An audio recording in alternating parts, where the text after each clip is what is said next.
Over 75 years ago, a group of farmers came together to devise a plan that would improve their lives and the lives of their neighbors. They wanted to create an electric cooperative owned by the people it served and governed by those same people. A democratic, not-for-profit electric cooperative which could ensure quality customer service and fair rates to all members. As we celebrate our 75th anniversary, Butler Rural Electric Cooperative Incorporated still operates under the same principles that the original founders believed in. The cooperative's 75 years of success can be contributed to commitment. The cooperative over those 75 years has focused on the membership. And the membership, I believe, has found or perceived value in the cooperative throughout those 75 years. Also, the 7 cooperative principles have given a great foundation for the cooperative to be consistent throughout the 75 years in delivering service to its members. The 7 cooperative principles that Butler Rural Electric Cooperative was founded on are open and voluntary membership, democratic member control, member economic participation, autonomy and independence, training, education, information, cooperation among cooperatives, and concern for community. The success of Butler Rural Electric over the last 75 years can largely be attributed to the focus we have on our membership.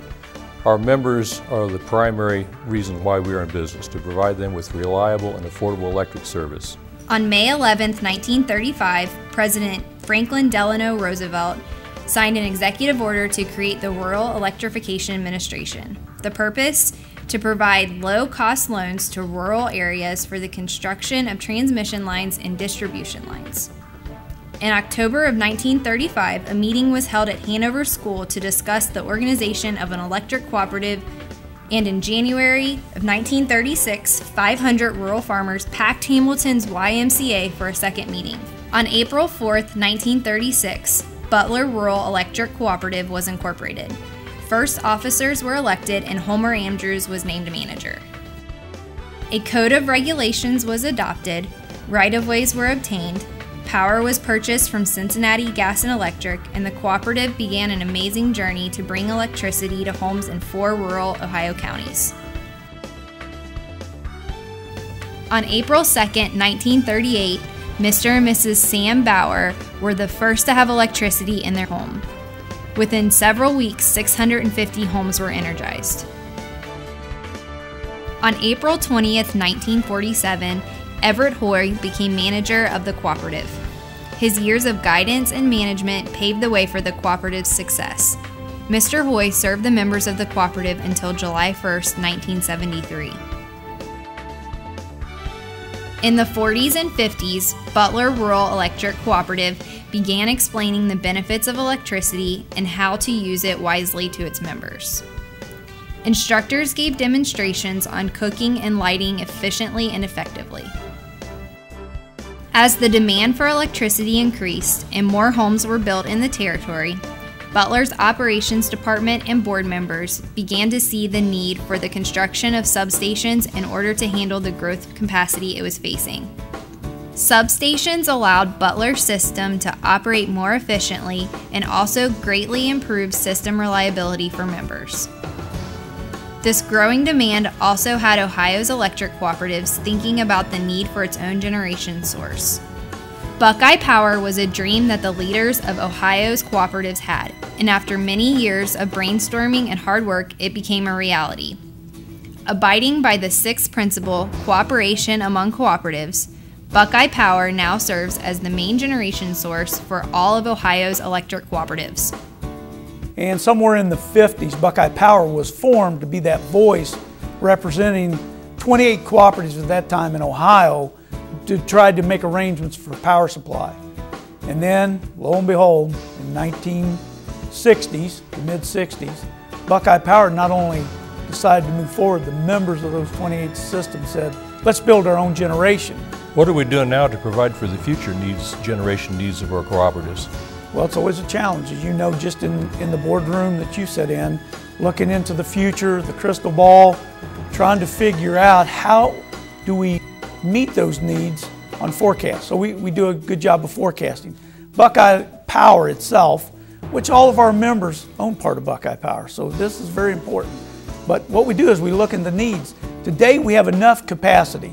You would say we're long on capacity because we have capacity that's in place, secure, guaranteed, somewhere out to 2025, maybe even as much as 2030. It is not a secret that cooperatives are different than investor-owned utilities. We are your neighbors, friends, and are here locally to serve our members to the best of our abilities.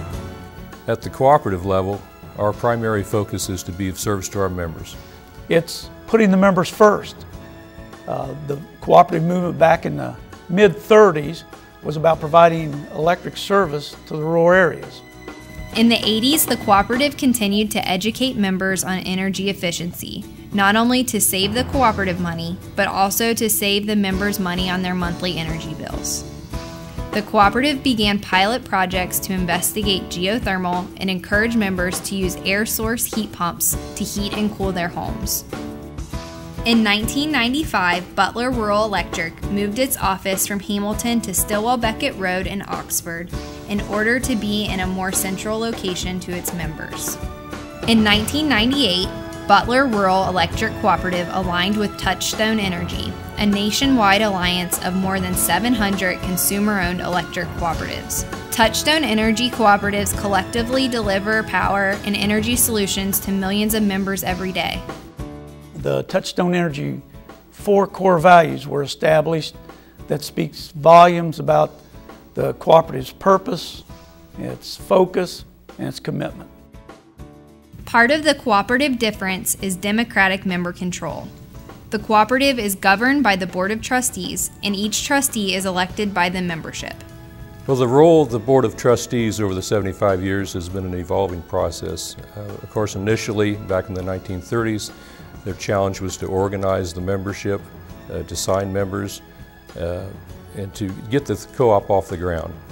And as years went by, there was other challenges that came along, the need for continued financing, the need to develop generation, and trustees over the years have been very innovative and aggressive in pursuing these needs.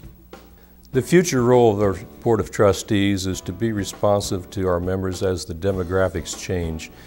Typically in the 30s and 40s and 50s, the membership was composed primarily of farmers, but as we see our community change and different lifestyles and different occupations, we need to be responsive to those as well.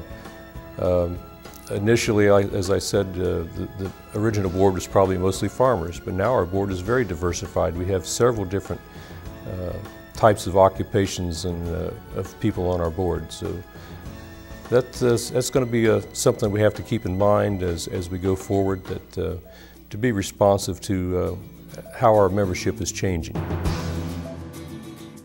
Butler Rural Electric Cooperative has always and will always be committed to the community it serves. Every year, Family Day brings crowds by the thousands for a free day of fun and excitement on the cooperative's grounds. Safety demonstrations are conducted at local schools to teach students the dangers of electricity. Ideas to form the Butler Rural Community Connection began in the 90s. Today, over 7,500 members round up their bills to raise money for grants. A Community Connection Board of Trustees determines which local organizations grants are given to each year. The holiday harvest provides struggling local families with non-perishable food items. Another very memorable time was when I was elected to the Board of Trustees. I was quite flattered and quite honored and quite humbled by this opportunity. And even to this day, I still feel humbled by the opportunity. Michael Sims has been the manager of Butler Rural Electric Cooperative since January of 1982. He successfully has guided the cooperative through the years, helping it grow and become what it is today. Mike has always been an active part of the cooperative family. He served as president of Touchstone Energy's board and has served on many committees with Buckeye Power throughout the years. It's hard to pick just a memory that might be the favorite. We've had some sad memories where we've lost colleagues and you know, kind of happy sad when our employees retire. But I really do believe one of my first memorable occasions occurred when I attended my first annual meeting. I could not believe it. I knew I was a member of the cooperative.